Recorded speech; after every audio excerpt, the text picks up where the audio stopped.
Assalamualaikum warahmatullahi wabarakatuh.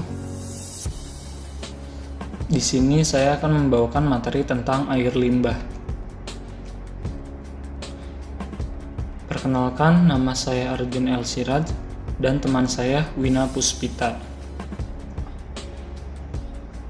Yang pertama ada latar belakang, yang kedua ada pengertian air limbah, yang ketiga ada sumber air limbah, yang keempat ada keberadaan air limbah, yang kelima ada zat-zat yang dapat terkandung dalam limbah, yang keenam indikator pencemaran air limbah, yang ketujuh ada dampak air limbah terhadap lingkungan, dan yang kedelapan dampak air limbah terhadap kesehatan.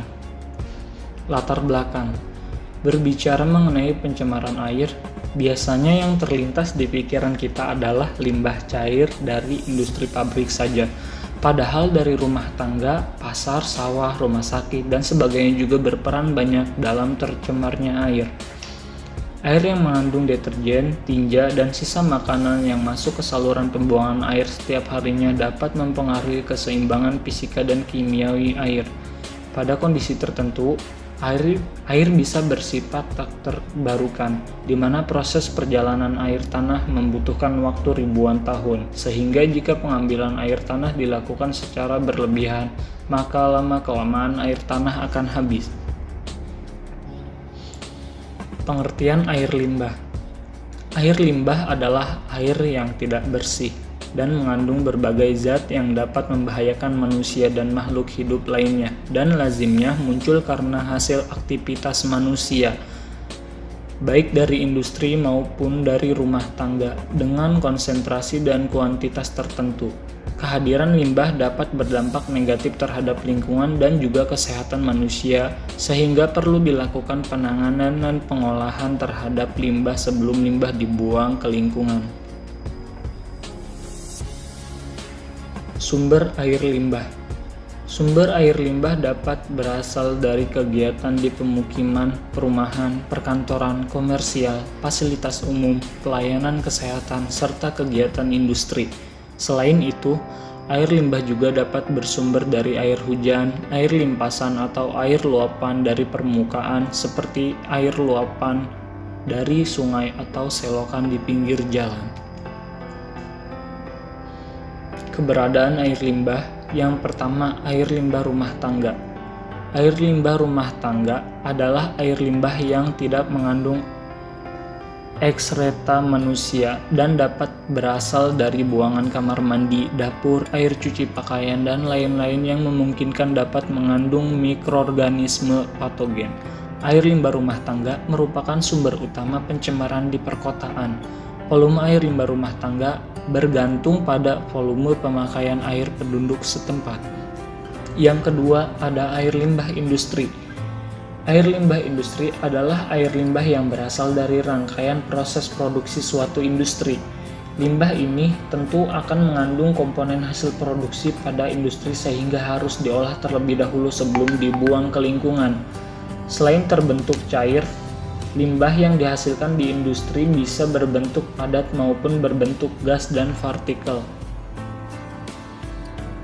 Zat-zat yang dapat terkandung dalam limbah. Yang pertama ada inorganic salt, yang kedua ada asam atau basa, yang ketiga ada suspended solids, yang keempat ada floating solid or liquid, dan yang terakhir ada mikroorganisme limbah. Inorganic salt banyak muncul dalam industri-industri dan akan menyebabkan air diklasifikasikan sebagai hard water. Hard water akan menyebabkan aliran menjadi tidak optimal karena adanya garam-garam yang terkandung dalam aliran. Beberapa kerugian dari adanya garam ini adalah dapat meningkatkan pertumbuhan algae pada permukaan air. Asam atau basa. Asam dan atau basa yang terdapat pada aliran akan menyebabkan aliran berada pada rentan di bawah 7 apabila asam dan berada di atas 7 apabila basa, sehingga kondisi operasi dapat dipengaruhi oleh aliran ini dan tidak bisa bekerja pada kondisi optimal.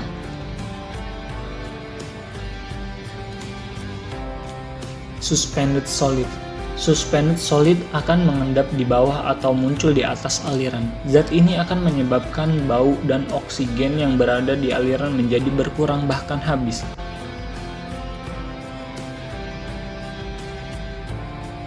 Floating solids or liquid. Beberapa objek yang mengapung pada aliran dapat menyebabkan beberapa dampak negatif, diantaranya yaitu menjadi racun untuk beberapa spesies, membuat permasalahan pada proses pengolahan air secara konvensional, menyebabkan terbentuknya unsightly film yang dapat merusak keindahan. Mikroorganisme limbah. Mikroorganisme umumnya terkandung di beberapa industri, di antaranya adalah pabrik pemotongan hewan ataupun pabrik yang menggunakan buah-buahan atau sayuran. Mikroorganisme ini dapat menjadi kontaminan bagi aliran karena dapat menyebabkan beberapa dampak negatif, di antaranya mikroorganisme ini akan mendegradasi material organik dan akan menjadi limbah. Terus, mikroorganisme ini bisa bersifat patogen terhadap mikroorganisme lain maupun kepada manusia. Indikator pencemaran air yang pertama, pengamatan secara fisik, yaitu pengamatan pencemaran air berdasarkan tingkat kejernihan air atau kekeruhan air, perubahan suhu, warna, dan adanya perubahan warna, bau, dan rasa. Yang kedua, ada pengamatan secara kimiawi. Pengamatan secara kimiawi yaitu pengamatan pencemaran air berdasarkan zat kimia yang terlalu perubahan pH. Yang ketiga, ada pengamatan secara biologis. Pengamatan secara biologis yaitu pengamatan pencemaran air berdasarkan mikroorganisme yang ada di dalam air, terutama ada tidaknya bakteri patogen.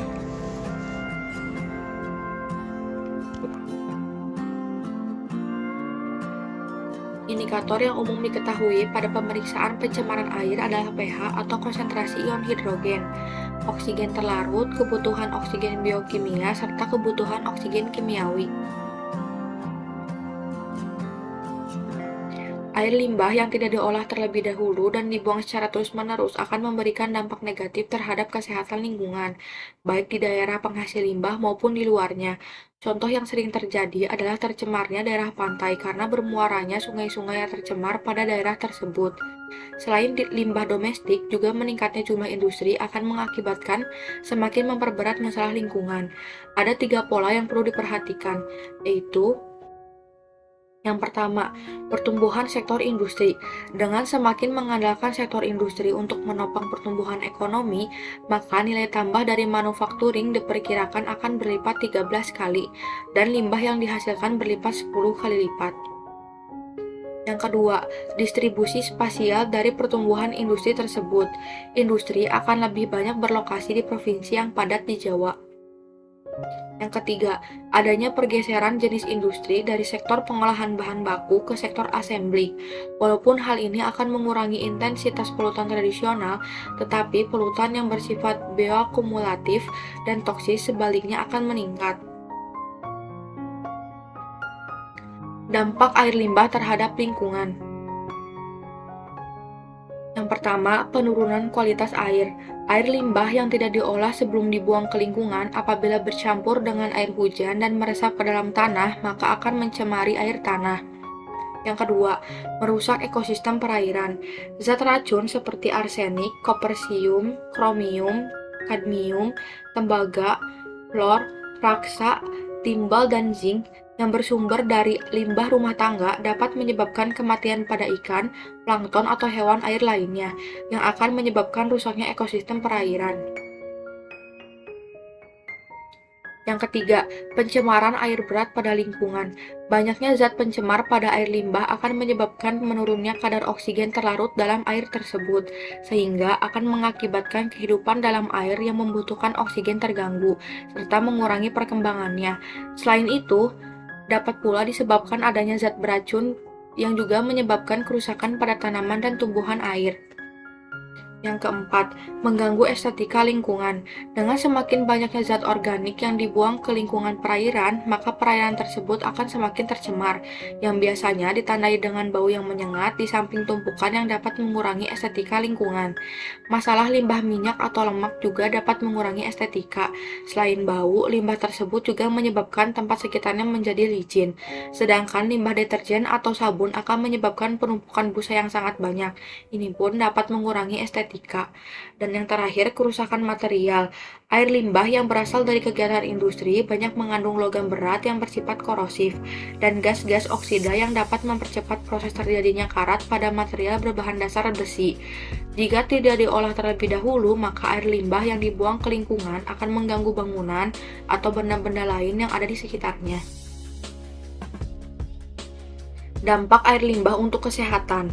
Air limbah yang tidak diolah dengan baik sebelum dibuang ke area pemukiman atau saluran air di daerah pemukiman dapat menyebabkan pencemaran pada sumber air atau air tanah, sehingga dapat menimbulkan dampak negatif bagi kesehatan yang bersumber dari air yang biasa masyarakat pakai untuk kebutuhan sehari-hari. Peran air sebagai pembawa penyakit menular bermacam-macam, antara lain yang pertama, air sebagai media untuk hidup mikroba patogen. Yang kedua, air sebagai sarang insekta penyebar penyakit. Yang ketiga, jumlah air yang tersedia tak cukup sehingga manusia bersangkutan tidak dapat membersihkan diri.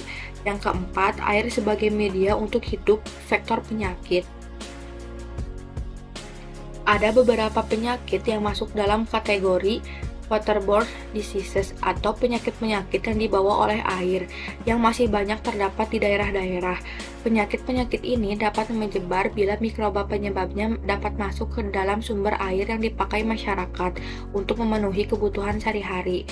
Sedangkan jenis mikroba yang dapat menyebar lewat air antara lain bakteri, protozoa, dan metazoa.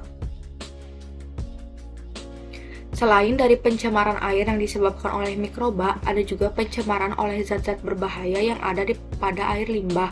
Karena air sungai seringkali digunakan sebagai bahan air minum atau air yang digunakan untuk setiap kegiatan sehari-hari, maka sangatlah berbahaya bila air limbah mencemari air sungai. Logam berat Pb atau timbal yang biasa ada pada sumber air dapat menyebabkan gangguan pada sistem hematopoietik yang dapat menimbulkan anemia, gangguan sistem saraf pusat, dan gangguan sistem pencernaan berupa konstipasi, diare, nyeri epigastrik, dan mual. Logam berat lain adalah Cr atau kromium yang dapat menyebabkan iritasi pada kulit. Sekian presentasi dari kelompok kami. Mohon maaf apabila banyak kesalahan dalam penyampaian materi. Terima kasih. Wassalamualaikum warahmatullahi wabarakatuh.